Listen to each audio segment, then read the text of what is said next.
Hi friends, I hope all of you are doing great and आपके जितने भी dreams and goals हो, I hope that you are able to achieve all of them. In this video, I'm going to talk about the 7 most important chapters in chemistry. मैं physics पे already इस तरह की video बना चुका हूँ और मैं इसे भी बनाने वाला हूँ, लेकिन आज हम बात करेंगे 7 चैप्टर्स इन केमिस्ट्री जो मस्ट डू हैं, मोस्ट इंपॉर्टेंट है, सबसे ज़्यादा वेटेज रखते हैं या सबसे फंडामेंटल है. ओके तो इनको आप पढ़ेंगे, आपकी डेफिनेटली रैंक बहुत ज़्यादा अच्छी आएगी, तो एंड तक जरूर देखना वीडियो को. लेकिन उससे पहले गाइस ये बताइए कमेंट करके कि आपकी आईआईटी में कौन सी रैंक आएगी, कौन सी ब्रांच में एडमिशन लोगे और कौन सी आईआईटी जाना पसंद करोगे, ताकि आपको अपना गोल दिमाग में आज वापस से एक बार बैठ जाए. And also after this video is over do check out the description. वहाँ पे आपको मिलेंगे free short notes on the Acadboost app. कोई पैसा नहीं देना है, बहुत ही शानदार नोट्स मैंने आपके लिए बनवाए हैं जिनको यूज़ करके आप बहुत अच्छे से रिवीजन कर सकते हो इन टॉपिक्स का और पूरे जेई सिलेबस का भी. तो ऐप को अपने फ़ोन में रखना आराम से और चलाना. अगर चाहो तो एक रेटिंग भी दे सकते हो, लेकिन पैसा नहीं मांगा है कोई उस चीज़ का. ठीक है, अब चालू करते हैं अपन उन चैप्टर्स के साथ. सबसे पहले बात करते हैं इनऑर्गेनिक केमिस्ट्री की. तो इनऑर्गेनिक केमिस्ट्री में the number 1 chapter which I will recommend, जो सबसे मस्ट डू है, वो है आपका पीरियोडिक टेबल. पीरियोडिक टेबल क्यों इंपॉर्टेंट है? क्योंकि पहली बात आपने थोड़ा बहुत तो 10 में पढ़ा हुआ है. दूसरा कि ये चैप्टर ईजी टू ग्रास्प है. तीसरा कि इससे काफ़ी सारे क्वेश्चन उठ के आते हैं. ठीक है, जो डायरेक्टली या तो इस चैप्टर के होते हैं, इनडायरेक्टली होते हैं. जैसे इवन अगर आप SPDF ब्लॉक्स के जब क्वेश्चंस करोगे ना बाद में, तो आप नोट करेंगे कि उनमें से कई सारी चीज़ें फंडामेंटली पीरियोडिक टेबल पे ही बेस्ड थी. तो pretty much all of inorganic can be solved using the concepts which you have learned in this particular chapter. कई सारी रिएक्शंस, कई सारे रिएक्टिविटी का ऑर्डर, नॉन मेटेलिक कैरेक्टर वगैरह वगैरह आप केवल प्योरली पीरियोडिक टेबल की नॉलेज के साथ भी कर सकते हो. So if you are going to study one chapter, make it periodic table. Okay, second chapter रहेगा आपका केमिकल बॉन्डिंग. अगेन काफ़ी सिमिलर सा एक्सप्लेनेशन है. केमिकल बॉन्डिंग भी काफ़ी फंडामेंटल चीज़ है. अगर इनऑर्गेनिक में कोई क्वेश्चन अगर पीरियोडिक से नहीं हो रहा होगा तो वो केमिकल बॉन्डिंग पे बेस्ड होगा. कई सारे अगेन रिएक्टिविटी वगैरह की एक्सप्लेनेशंस, कई सारे एसिडिक नेचर, बेसिक नेचर की एक्सप्लेनेशंस, कई सारे मॉलिक्यूलर स्ट्रक्चर की एक्सप्लेनेशन और MOT वगैरह, ये तो पूरे के पूरे सेक्शंस ही होते हैं जेईई के अंदर जो जिससे डायरेक्ट क्वेश्चन आते हैं. तो directly as well as indirectly chemical bonding is very important for you. So make it the second priority chapter जो आपको सबसे पहले अच्छे से कवर करना है. अगर कुछ और भूल जाओ, पीरियोडिक और केमिकल बॉन्डिंग पर आपको ध्यान देना है. ओके, तीसरा रहेगा आपका coordination chemistry in class 12. Coordination chemistry अगर आप पढ़ेंगे तो एक तो ये लॉजिकल है काफ़ी ज़्यादा सब्जेक्ट, और अगर आप इसको पढ़ लेंगे आप डी ब्लॉक के भी कई सारे क्वेश्चंस इजीली बना पाओगे. और ये लिंक्ड भी है काफ़ी हद तक, ये केमिकल बॉन्डिंग MOT वगैरह से लिंक्ड भी है.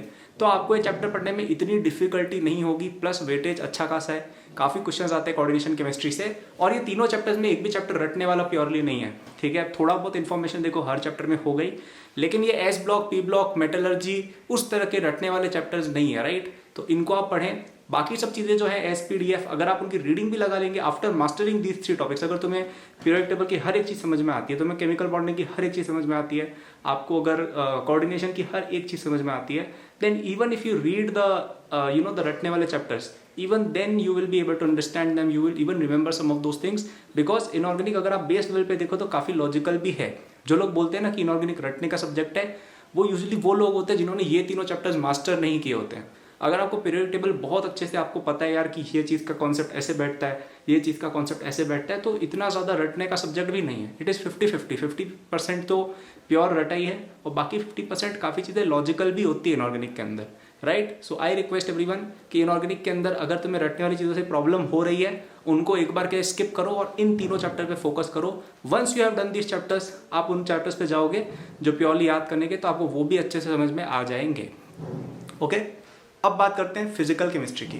ओके, अगर आपने मेरी फिजिक्स की वीडियो देखी हो गोल्डमैन चैप्टर्स की, जो ऊपर मैं यहाँ डाल दूंगा, वो आते हैं ना आई वाला बटन, तो वहाँ पे देख लेना. उसमें मैंने आपको थर्मोडायनेमिक्स और एक और कौन सा चैप्टर था अपना, एटॉमिक, हाँ, ये दोनों चैप्टर्स मैंने आपको बोले थे कि आपको फिजिक्स में कवर करने हैं. अब अगर आप फिजिक्स में ये दोनों चैप्टर्स कवर कर लोगे, देन 90% मैच होता है वो केमिस्ट्री के साथ. तो ये दोनों चैप्टर तो आपके ऑटोमेटिक कवर हो गए. देखो इनके अंदर तो कुछ करना ही नहीं, आपको थोड़ा बहुत पढ़ लेना. जो 10% कुछ चीज़ें एक्स्ट्रा हैं, हेस लॉ हो गया, गिब्स एनर्जी हो गया, ये सब चीज़ें एक्स्ट्रा हैं थोड़ी बहुत केमिस्ट्री में, उनको पढ़ लेना, बाकी सेम है.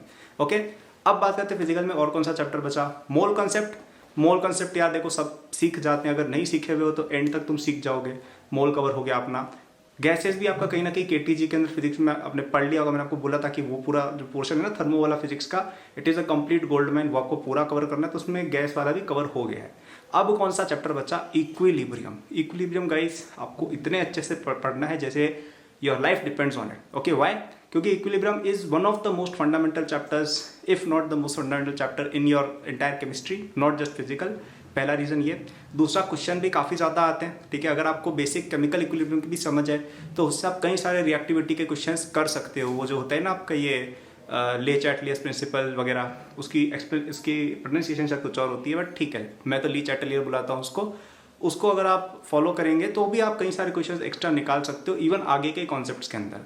आयनिक से अगेन डायरेक्ट क्वेश्चन भी बहुत सारे आते हैं, और वो पूरा चैप्टर आपका इलेक्ट्रोकेमिस्ट्री के अंदर भी कैरी ओवर होता है। सो आई वुड से कि इक्विलिब्रियम को बोथ आयनिक एंड केमिकल आपको अच्छे से पढ़ना चाहिए। It is the first gold man chapter which I would say. Okay, अब आपने अगर इक्विलिब्रियम पढ़ लिया है तो आयनिक भी पढ़ ही डालो यार। आयनिक कहाँ ज़्यादा अलग जा रहा है उससे, थोड़ी बहुत चीज़ें ठीक है मैं समझता हूँ अलग भी जाती है, लेकिन आयनिक पढ़ने का एक और फायदा भी है। अगर आप आयनिक पढ़ेंगे तो आपको ऑक्सीडेशन रिडक्शन वाला पोर्शन भी काफ़ी हद तक समझ में आपको आ जाएगा। ओके, अगर वो भूले हुए हो तो ये भी आपका रिवाइज हो जाएगा। So if you study electrochemistry then your ionic will also get revised, your oxidation reduction will also get revised, and to some extent metallurgy भी ठीक है थोड़ी बहुत कवर हो जाएगी। Okay, see our objective is not कि हम बैठ के ऐसे करें कि भाई इलेक्ट्रो पढ़ लो तो मेटलर्जी भी हो जाए। वी आर सीइंग कि कौन से चैप्टर सबसे ज़्यादा चैप्टर से रिलेट होते हैं, ताकि एक चैप्टर के अंदर तुम्हारा मल्टीपल काम निकले, ठीक है। From that point of view I think electro and ionic and chemical are a good combo for this particular section physical.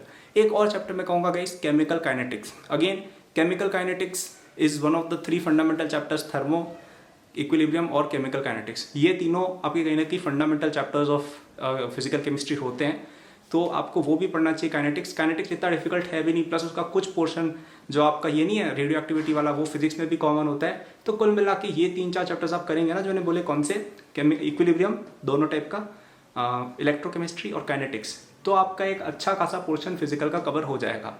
इसके अलावा जो बचे हुए टॉपिक्स हैं आपके solid state, solutions, surface chemistry, ये ठीक है चैप्टर्स हैं, ये भी इंपॉर्टेंट चैप्टर्स ऑब्वियसली, लेकिन ये फिर भी छोटी मोटी चीज़ है, आप इनको बाद में भी पढ़ सकते हो। लेकिन अगर आप ये चैप्टर्स को कवर कर लेते हो जो मैंने आपको बताया, तो काफ़ी अच्छा खासा कवरेज आपका हो जाएगा and it will help you out a lot. Okay, समझ में आया?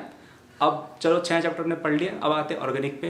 And as you can guess organic में एक ही चैप्टर है जो मैं कहूँगा, and it is none other than, guess करके सोचो क्या होगा, जनरल ऑर्गेनिक केमिस्ट्री, GOC पूरा।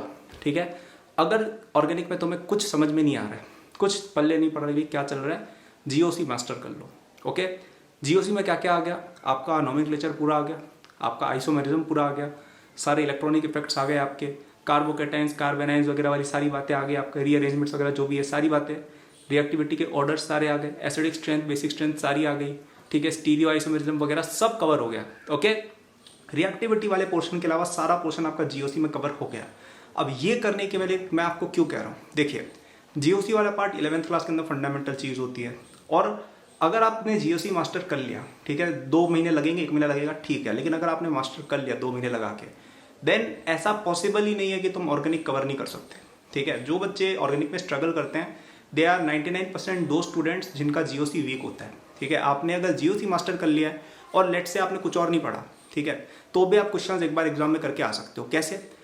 लेट से देखो, पहली बात, ऑर्गेनिक के अंदर रिएक्शंस जो होती है ना, वो तो आपको सारी याद करनी है, जो हमारे शॉर्ट नोट्स में दिए हुए हैं वो तो सारे याद करोगे ही आप। अब लेट से कोई रिएक्शन वाला क्वेश्चन आ गया जिसमें कोई रीअरेंजमेंट होकर आंसर आ रहा है, ठीक है, अब अगर आपने इवन मैकेनिज्म नहीं भी पढ़ रखा है और आपके सामने क्वेश्चन आ गया, तो अगर आपकी GOC स्ट्रॉन्ग है और अगर आपको रिएक्शन याद है, आई एम नॉट सेइंग कि आपको मैकेनिज्म याद है, रिएक्शन याद है एंड GOC याद है, then you can apply some sort of rearrangement. है तुम्हारे दिमाग में अपने आप आ जाएगा यार कि यहाँ पे शायद रीअरेंजमेंट होकर ज़्यादा स्टेबल कार्बोकेटाइन बन रही है, तो हमें इस तरह का ऑप्शन टिक करना चाहिए अगर तुम्हें पॉसिबिलिटी लग रही है। और कई बार हमने देखा भी है कि हमें मैकेनिज्म नहीं आते हुए भी हम इस तरह का दिमाग लगा देते हैं, only and only if our GOC is strong. So I would suggest organic के अंदर एक चैप्टर गोल्ड माइन है, वो है तुम्हारा GOC, डायरेक्ट क्वेश्चन भी आएंगे, एंड अगर वो अच्छे से आते हैं एंड तुम्हें बाकी चैप्टर्स की केवल रिएक्शन याद, तुमने पढ़ा भी नहीं, बस रिएक्शन रट ली, then you can still do those chapters. Okay, and एक बात और कि अगर आपने GOC सच में मास्टर कर लिया ना अगर ट्रूली, तो आपको बाकी सब चैप्टर्स तो कुछ लगेंगे ही नहीं, फिर इजीली हो जाएगा, तो आपको ये रटने वाले काम भी नहीं करने पड़ेंगे। जस्ट मास्टर GOC एंड बाकी organic, like 50% job of organic is to master GOC, मैं तो ये मानता हूँ। ओके, क्योंकि अगर आप देखेंगे आप क्वेश्चन कोई गलत भी करते हो ना ऑर्गेनिक में, वो आप इसलिए करते हो क्योंकि आप कोई ना कोई या तो रीअरेंजमेंट भूल गए होते हो, या आप देख नहीं पाते हो रिएक्टिविटी का ऑर्डर क्या रह गया, गलत रिएक्शन करके आ जाते हो, यही चीज़ें होती है ना मेनली, और वो सारा एट्रीब्यूटेबल है to the knowledge of GOC। Okay, तो ये मैंने आपको सारे चैप्टर्स बता दिए हैं। कौन कौन से बताए मैंने आपको? इनऑर्गेनिक के अंदर periodic table, chemical bonding and coordination. Physical chemistry के अंदर आपको मैंने बताया equilibrium, electrochemistry and kinetics, thermo और एटॉमिक आप ऑलरेडी कवर कर चुके हो फिजिक्स के अंदर, ठीक है। नेक्स्ट मैंने आपको बताया जीओसी। बस ये 7 chapters, one of the most important chapters, इनको गोल्ड माइन समझना। अब यहाँ पे एक डिस्क्लेमर, कोई बच्चा ऐसा नहीं करेगा कि इन चैप्टर्स को पढ़ने बैठ जाए लास्ट के 15 दिन में, 1 महीने में, नहीं। अगर ये वीडियो तुम तब देख रहे हो मत करना। ये उन लोगों के लिए मैंने चैप्टर्स बताए जिनके पास एटलीस्ट लेट्स से 5-6 मंथ्स या 4-5 मंथ्स ऐसे बचे हुए हैं। तो अगर अभी जैसे आज की तारीख में कोई देख रहा है तो 2022 aspirants can follow this, 2023 aspirants can follow this. और फ्यूचर में कोई देख रहा है तो देख लेना कि एग्जाम हमारा एटलीस्ट 4-5-6 महीने दूर हो तभी ये करना है, क्योंकि इन चैप्टर्स को करने में टाइम लगता है। These are important but these take time, so please be careful in following this advice, okay. और ये सब जो मैंने आपको बताया इसको आप अवश्य फॉलो करें, अपना मटेरियल वगैरह अच्छे से सॉल्व करें। And if you need more help, आपकी कोचिंग में अगर आप पीछे चल रहे हो, अगर आपको लग रहा है यार कि आपकी कोचिंग आपको समझने में थोड़ी दिक्कत हो रही है, जेई प्रिपरेशन में आप इन जनरल स्ट्रगल कर रहे हो, then I highly recommend you to join my JEE preparation courses. आप किसी भी टारगेट ईयर के हो, सब टारगेट ईयर्स के लिए मेरे कोर्सेज अवेलेबल है, जिनके अंदर मैंने आपको हर चैप्टर की काफ़ी अच्छी समरी प्रोवाइड की है। तो अगर आपने कोई चैप्टर जैसे आपका कवर्ड नहीं है, लेट्स से आपका इलेक्ट्रोकेमिस्ट्री कवर्ड नहीं है, ठीक है, तो मैंने आपको वहाँ पे उसके काफ़ी अच्छे से ब्रीफ में एक समरी प्रोवाइड कर दी है। मैंने आपको बता दिया यार कि ये चैप्टर में ये कॉन्सेप्ट्स हैं और आपको इसको ऐसे पढ़ना है, ओके। और ज़्यादा टाइम नहीं लिया, ऐसा नहीं कि 40-50 घंटे तक पढ़ोगे बच्चा समझ ही नहीं पाए। जो चीज़ें इंपॉर्टेंट है बता दी। फिर मैंने आपको कई सारे क्वेश्चन सॉल्व करवाया, मैंने ये भी बताया कि क्वेश्चन को सोचना कैसे है। कई बच्चों की ये भी कंप्लेंट होती है कि हम क्वेश्चन सोच नहीं पाते हैं कि भाई क्वेश्चन कैसे सोचना है, वो डिस्कस किया है। फिर आपको मॉक टेस्ट प्रोवाइड किया है, फिर आपको डीपीपीस प्रोवाइड किया कंप्लीट सोल्यूशन। तो वो as a complement to your coaching बहुत अच्छी चीज़ है अगर आप अपनी कोचिंग में अच्छा परफॉर्म नहीं कर रहे हो या आप अपने स्कोर को बूस्ट करना चाहते हो तो, ठीक है। If you enrol in that, I am pretty sure अगर आप उसको दिन का आधा 1 घंटा भी पढ़ते हो या वीकेंड्स पे 3-4 घंटे निकाल के पढ़ते हो, आपका स्कोर डेफिनेटली 20-30% बेटर आएगा इन द फाइनल एग्जाम। इतना इफेक्टिव वो है, because you will be getting, आपने टीचर से तो पढ़ी हो अपनी कोचिंग में, ऐसा नहीं कि कोचिंग छोड़ के भैया का कोर्स पढ़ेंगे, नहीं, कोचिंग में तो आप पढ़ ही रहे हो। यहाँ पे you will get a toppers perspective of how to perform better in your exams. So yeah this was it, thank you for watching this video. Like करना, links of everything, the app, the courses are given in the description. Bye.